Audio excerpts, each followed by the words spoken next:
Thank you, and welcome to Spotlight on Excellence, the show dedicated to providing entrepreneurs the essential business tools required to reach the ultimate level of success. I'm your host, Michael McDonough. As an entrepreneur myself, I face the same challenges that you face, and I found that one of the best ways to achieve success is to model success. So we created Spotlight on Excellence to deliver experts in key business segments directly to you so you don't have to reinvent the wheel, you just have to make it your own. Today we're focusing on competing commitments with our special guest, facilitator and coach, Lyla Messenger. Welcome to Spotlight on Excellence, Lyla. Thank you, Michael. I'm thrilled to be here. You know, I love your name, Lyla Messenger. And it's not a joke. I know, it's not a joke. You are the messenger. I tell you that because I saw a recent presentation and you really delivered the message. But before we get to that, I want to talk a little bit about your background. You have a degree in anthropology, cultural anthropology, a minor in psychology. You have a hypnotherapist license, and you study quantum physics science. You know, tell our viewers a little bit more about your professional background. What prompted you to get all those degrees, and how you became a coaching professional? What it allowed me to do is really start to ask the questions of me and who I am and who I really am and what I really am capable of doing. And as a result, yes, I've become an ICF certified coach. And yes, I went to school for cultural anthropology and philosophy and psychology, but all in a deeper understanding of really why. Why do I operate the way that I do so that I can understand it? But more importantly, the journey that I've taken that's gotten me to where I am is a journey of self-discovery, and my decision to step out about 8 years ago and start my company was one that came from, I want to share this message, because what I know that I know has worked for me is something that can work for everyone, because we're all part of human race, being a part of that struggle of being human. Well, let's get to know you a little bit better. I was in an interview not too long ago and they asked me a great question that I thought really was perfect for this show. What do you have on your iTunes playlist? My podcast, Mastering Your Life, of course. Oh my gosh. No, seriously though, I listen to a tremendous amount of Hawaiian music. I find it's grounding. I consider Hawaii my family, my ohana. It really is who I am at the center of my being. So my whole drive up here, I was actually listening to Hawaiian music. I have a lot of Eddie Vedder.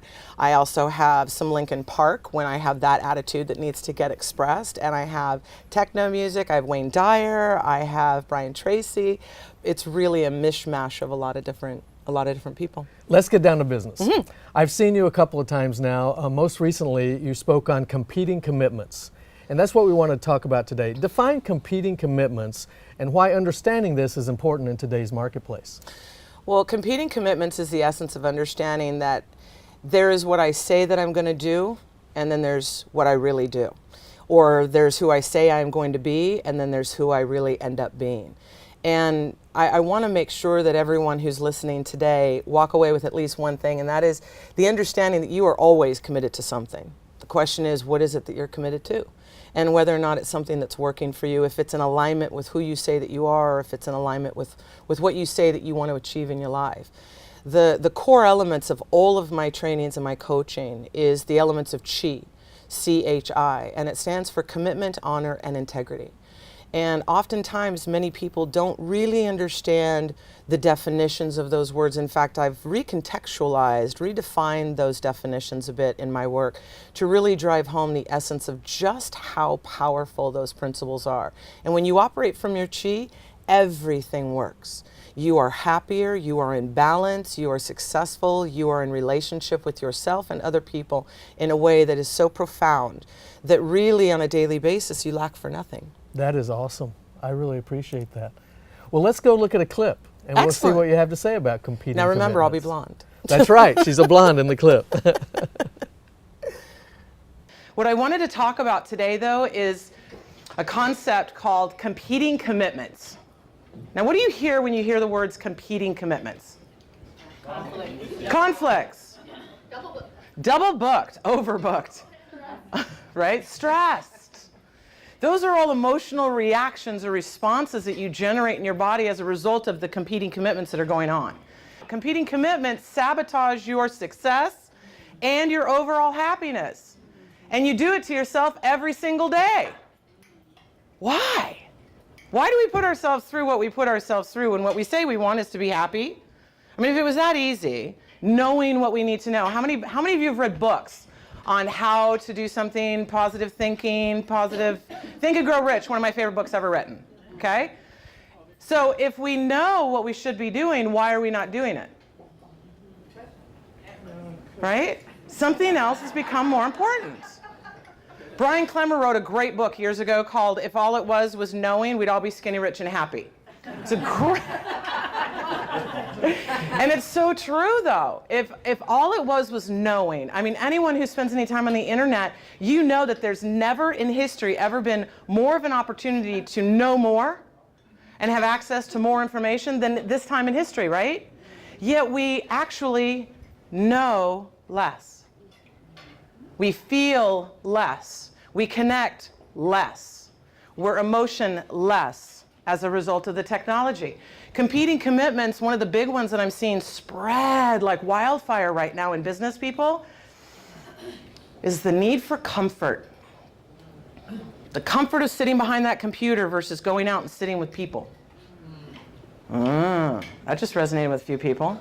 Making the phone call to a client versus scheduling an appointment to sit down and do a face-to-face. Going out and networking with people has become, I mean, you guys are amazing. But there's a lot of people out there that fear networking. When I coach with groups, they're like, I want to grow my business. I just am afraid to talk to people. You hear the competing commitment? So what I want you to start to do is look at what are you doing on a daily basis? What are all the have-tos? Wake up in the morning. How many of you hit snooze? Be honest. Come on, right? 4 snoozes. She knows exactly, right? I love this. So we wake up in the morning, and what's the very first thing we start doing? Math. How long have I been asleep? If I hit my snooze alarm, it's set for 9 minutes. I could sleep 9 minutes and still get in the shower. If I don't wash my hair today, I have 10 extra minutes. No, wait, 20, because I'd have to dry it. You know we do it. You know we do it. We start to do math. We already start to stress ourselves out versus following through with what we said we would do. Something else became more important. That right there could be feeling good because you're all snuggled up to your loved one and you don't want to get out of bed, or maybe it's just you love your blankets. Or you were just up late last night and it's a need for comfort. But something became more important because when you went to bed, chances are you said to yourself, I'm going to get up tomorrow, I'm going to jump out of bed, I'm going to go to the gym or make 10 calls, or I'm going to get up at a certain hour. Each time that you do not keep your agreement with yourself, you lose something. Stop worrying about keeping agreements with other people. There's one person you need to worry about first and foremost, and that's the person sitting in your chair. Because that's the single most influential person in your life. No one else talks to you more than you do. No one else beats you up more than you do. Right? Shouldas, couldas, wouldas, shouldn't have. Why? They said no. They said no. They said no. Start keeping your agreements to yourself and it starts to build you up. If you want to know how to build yourself up and you're feeling kind of beaten down by life just ever so slightly, focus on one commitment, keeping your agreements with yourself. Because that's what starts to build your self-worth, your self-esteem. You become men and women of honor. Honor is dictated by our own personal integrity. It's the act of my integrity. That's a word you don't hear anymore. Honor, the honorable thing to do. A competing commitment will always get in the way of that because it wants to keep you safe. Well, as soon as you set a goal outside of what your comfort zone is, you say you want to do something beyond what you already know that you can do, that committee immediately kicks in. Immediately kicks in. How many times have you sat down and done a goal and you hear the committee starting going, what do you think you're doing? You can't do that. You don't have time. Where are you going to find the time to do that? And it starts to bring in all this evidence of the past of how you didn't do it before, how you're not going to do it this time, and how other people, you're going to let other people down, or other people are going to let you down that you're depending upon. All this evidence comes swooping in from the past. That's all part of the committee of the subconscious mind, getting in your way. A need to be liked is a competing commitment. And if you are self-employed, it will absolutely sabotage your business. You cannot worry about being liked. You can focus on being respected. And how do you earn respect? Keeping your agreements. People believe less of what you say and more of what you do. I have a motto, and I live by it. Based off results, often harsh, but always fair. What are you committed to? I can always tell you exactly what you're committed to based off of what you're doing. That was excellent. And we've got more of that coming. But before we do that, I want to ask you, how can an entrepreneur really apply this competing commitments concept to their business? Well, the easiest way is to really look at your actions in any given moment. I call it the check-in, to just simply sit back and take a look at, in this moment right now, what am I committed to? If I say that I want to grow my business, but I keep hitting snooze alarm, I'm going to say you're not committed to growing your business. I'm going to say you're committed to being comfortable and warm and cuddly and whatever else might be going on for you in that moment. And same thing with the phone. If you're feeling fear and doing everything else in avoidance of actually getting on the phone and calling clients or being in relationship with people, I'm going to say that you've got a competing commitment running you. And the reality too is everywhere we go, no matter what we do in this world, we're in relationship. And many people are afraid of the emotional connection. You know, the more technology, this was really the foundation of what my cultural studies were in anthropology, is technology, the more we become dependent upon it, the more that we actually separate or lower our emotional intelligence, the more we retract from our connection with human beings and become more human doings. And so what I talk about in competing commitments is really checking in. If you want to be closer to your kids, what are you doing right now in this activity, or what are you withholding in this moment right now that's keeping you from that commitment you say that you want to have with your children? Or if I want to be in my relationship with my spouse or my partner in a way that's deeper and more profound, what is it that I'm doing or withholding that is in conflict or in alignment with that, and then celebrating that? Can you share any kind of success story with us that maybe a client of yours, you shared this idea with them and they've started to understand these competing commitments and how that has created success in their business?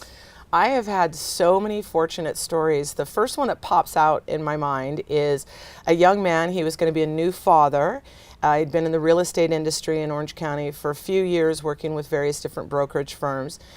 He's also of Persian descent, so he had a lot of cultural expectations. He had a lot of family expectations. He also had a lot of Orange County, California expectations of who he should be and what he should be doing. You hear the shoulding that's starting to happen and the resistance that can naturally take place when that goes on.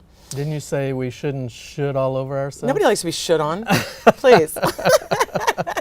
That should. Yeah. That's should. Should. I didn't put any other words in there.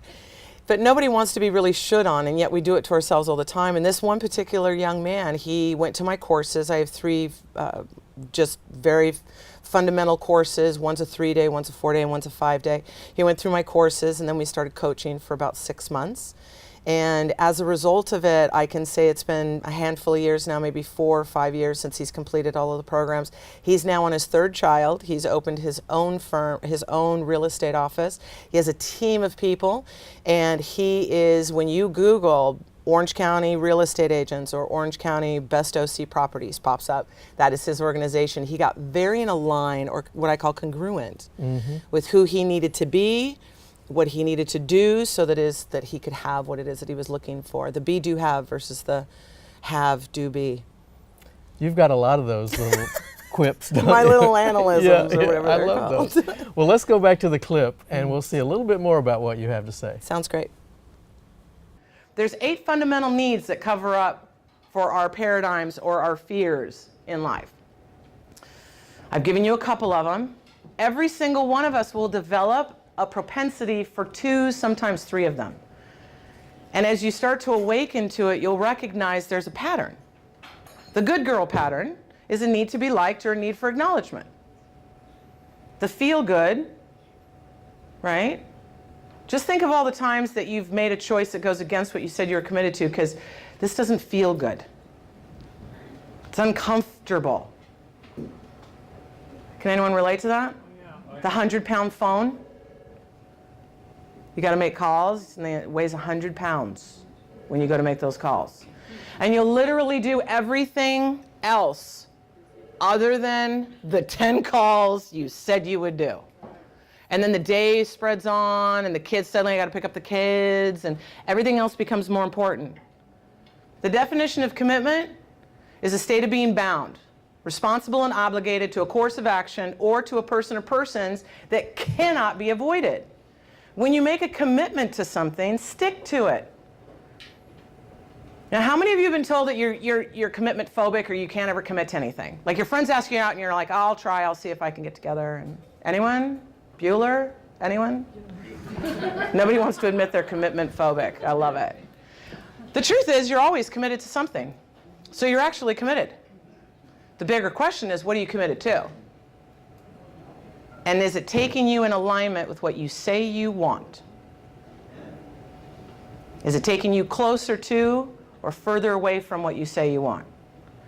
The work that I do, the coaching, the speaking, the classes and everything are grounded in one truth, and that is that every single moment of your day is a choice.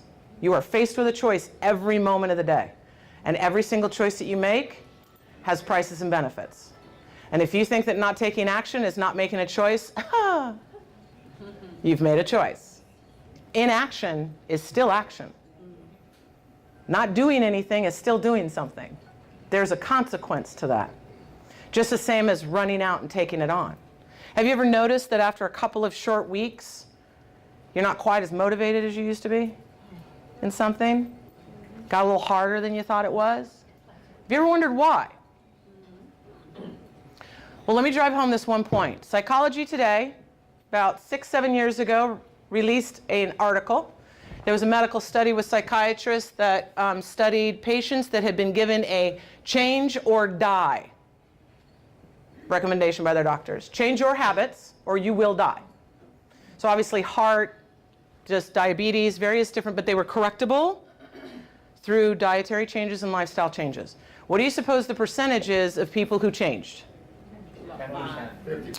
10%, 50, 10%, anyone else? 25, 1 out of 9. 1 out of 9.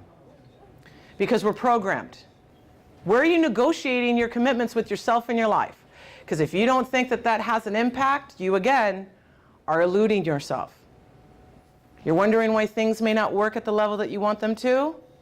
Because you are not congruent with you. Now, the good news is I'm going to give you some tools of how to start to correct this.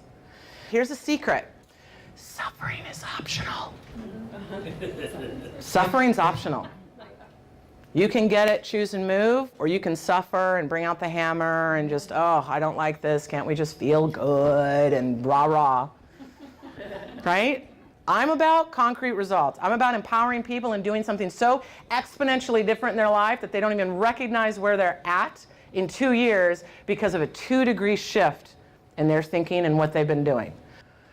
You don't need to create big change all at once. How many of you believe that everything has to change all at once or you're a total failure?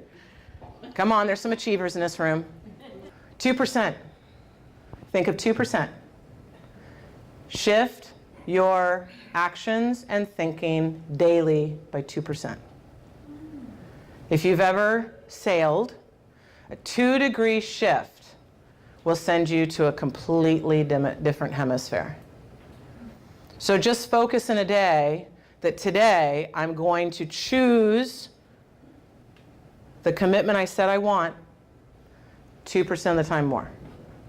Well, that is just awesome. I cannot get enough of this competing commitment concept of yours. Now, in the presentation, you talked about how just making a 2-degree shift in your thinking can make a huge difference in your business. Dig into that concept a little deeper for our viewers. Absolutely. So many times we expect ourselves to get it, be perfect, take every single action every single day, and then when it doesn't line up, then we beat ourselves up, which becomes the perpetual downfall of what puts us right back into that same old comfort zone, which validates the very original belief that says we can't do something. So a 2-degree shift is really what I say, just change 2 things. Be 2 degrees or 2% better every day than you were the day before. So was I kinder to 2% more today? Yes. At the end of every day, I tell people, just grade yourself. Would you say that you were 2% greater today than you were yesterday? Did you believe in yourself 2% more today than you did yesterday? Because in nautical terms, a 2-degree difference will change your entire experience. You'll end up on a different hemisphere. It doesn't need to be all at once. It doesn't need to be massive and dramatic, just 2 degrees. Did I make 2% more calls today?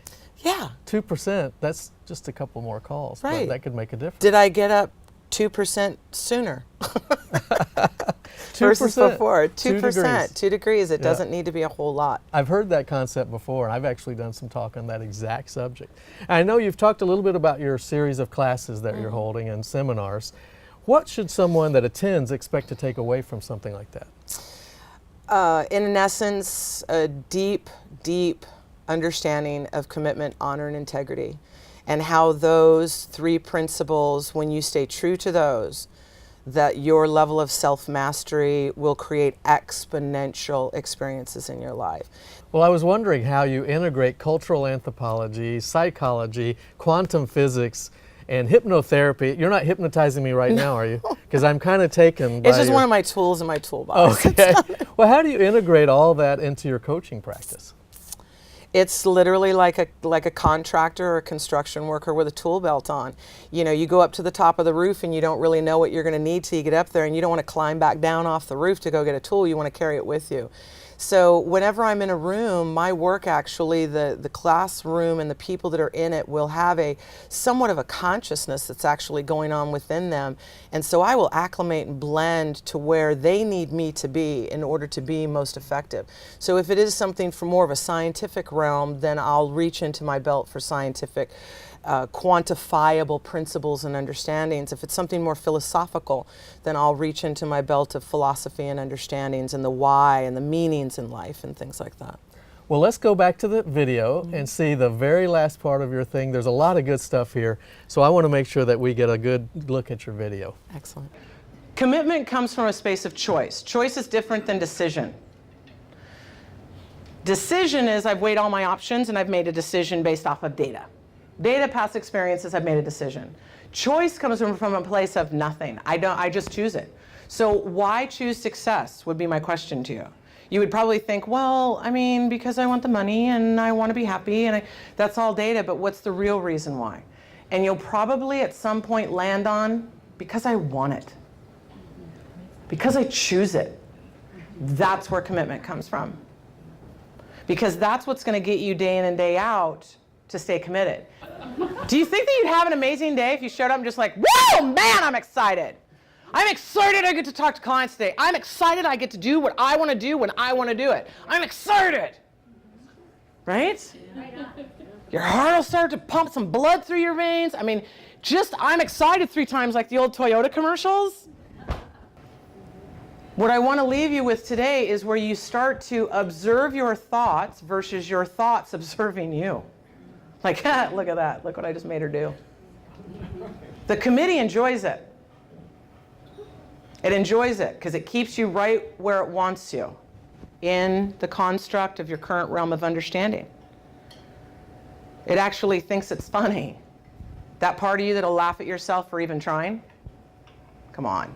We've all had that, right? So start to step back. Come out of the tube. Come out, because there's no cheese. Come out of the tube. Back up.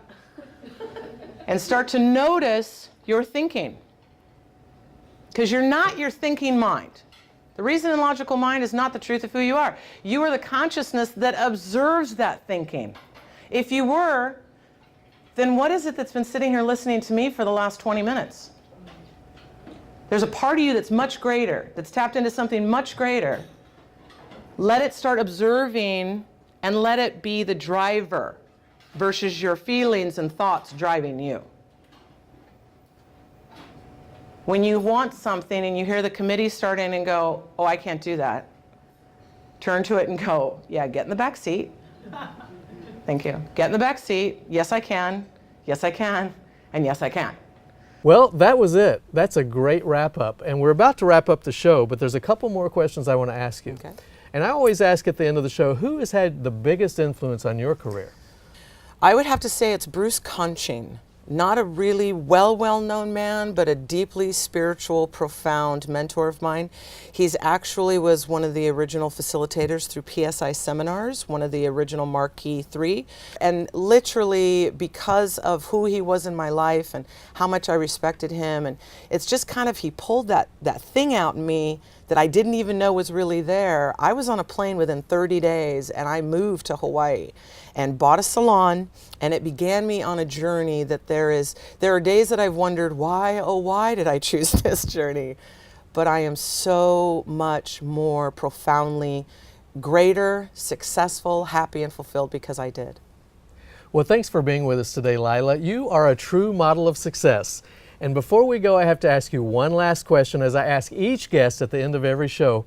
What is the most important piece of advice that a mentor like Bruce or someone else has shared with you that you would like to pass on to the other entrepreneurs watching here today that will help them be more successful? It's going to sound really strange, but it came from Bruce Conching, and it still rings in my head every day. And he used to say to me, Lyla, care, just not that much.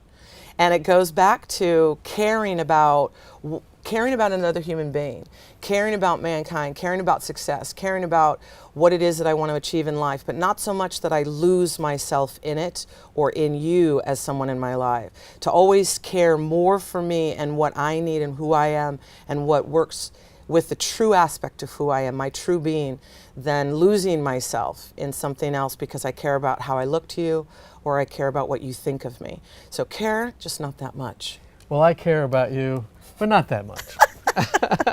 Typical. Well, thanks again for being with us today, Lyla. And for all of you out there watching, be sure to visit envisiontv.com to learn more about Lyla Messenger. That's the letter N, visiontv.com. And you'll find a special offer from Lyla that will help your business work as hard for you as you do for it. Yes. And remember, you don't have to reinvent the wheel. You just have to make it your own. And we'll see you next time on Spotlight on Excellence.